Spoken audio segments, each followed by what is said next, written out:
Втора недела штрајк во образованието. Предлог ставен на маса, СОНК не го прифаќа. За деновите кои се штрајкува согласно Законот за работни односи и колективни договори, на наставниците, негователките и воспитувачките ќе им се исплаќаат само придонеси, но не и дневници за деновите во штрајк. На ова предупреди владата и денеска, а синдикатот обвинува за притисоци. Власта се повикува на членови од Законот за работни односи, каде меѓу другото се пропишува дека за време на штрајк организаторот на штрајкот може од своји средства да им обезбеди дневници на работниците.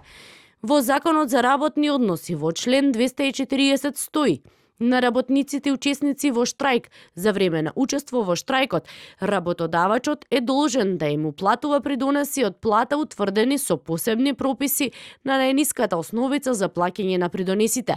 Во член 241 стои: организаторот на штрајкот може од своји средства да им обезбеди надоместок на нето плата за време на штрајкот на работниците кои учествувале во штрајкот. Кој ќе ги обезбеди дневниците за вработените во образованието за деновите во штрајк, останува под знак прашалник. За синдикатот ова е притисок од надлежните. Според нив, неиздржано е да се кратат дневници за време на штрајк, бидејќи велат тие работници штрајкуваат токму поради кршење на законите од страна на надлежните.